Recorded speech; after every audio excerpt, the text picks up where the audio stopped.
Haller mga besh! Oh, mini vlog na uli tayo ha. Gising na ako ng 4 a.m. Feeling ko fresh na fresh ako.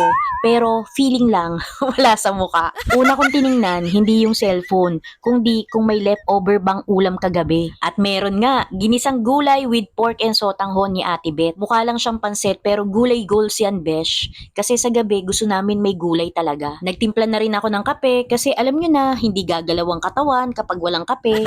Nagpunta ako sa kabilang bahay. Si Joben nanonood sa projector. Backstory nga pala mga besh, nasira kasi yung TV nila dito. Then may spare akong TV sa shop, kaya yun ang kinabit ni Edwin dito. Pero nasira din ulit.